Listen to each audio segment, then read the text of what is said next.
While many cities across the country are raising their voices for honesty and transparency in government through rallies and mass protests, Kidapawan City chose a different path. Churches, civic organizations like Icon SB, and the People's Peace Network (PPN) came together for a vibrant Run for Peace, Honesty and Transparency. Joined by hundreds of enthusiastic participants, this joyful and peaceful gathering sent a clear message. The people of Kidapawan stand united for good governance and firmly against corruption. Karon, mga kaigsunan, ato karon i-level up not only for my personal physical health but for the health of our nation. Nga na magdagandagan ka kay may high blood, may diabetes, may rayuma ang atong nasod karon. Dili lang rayuma, dili lang arthritis, dili lang high blood, dili lang diabetes. Cancer na gayod ang sakit sa atong nasod. There's hope gihapon bisan og sa pagkakaroon na ingon sa ato ang chairperson kaganina na systemic na kaayo when it comes to the issue of corruption and other mga injustices nga nagakahitabo, but then kaning atong panawagan to run for peace is really a good symbol of hope, and Icon SP as the Secretariat of the People's Peace Network will not stop in our advocacy for peace.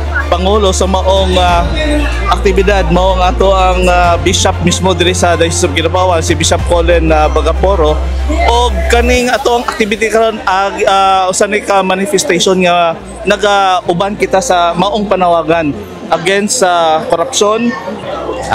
Makasubo siya ba nga despite our history, despite sa kadugay na nato nga usa ka demokrasy, ang transparency ug accountability is dili gyud hugot sa ato, and that is the most important thing in a democracy.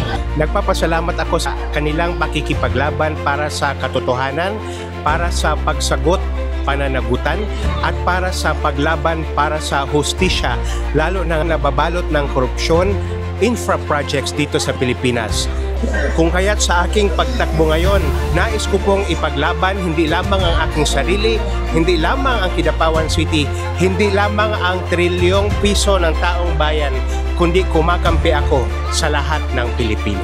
Kinahanglan kitang mo barog, kinahanglan kitang mo tindog, kinahanglan kitang mo istorya sa gakahitabo karon, because this is not about para sa atua karon no nga mga hamtong, mga idaran o middle ages no, but ang akoa is para sa ato ang mga anak no, unsay future sa ato mga anak kung ato ang mga nasa imabaw, ang ato ang mga leaders ingon ana ang ginahimo. I go for the government, positive ko, but I do not go for corruption. Sa tinuod lang yun, kinanglan na agad change. Kaya kung dili ta mag-change, so what for unsay may tabo sa atong nasod? We do this for peace, honesty and transparency in solidarity with the 1 trillion peso march today that is happening nationwide.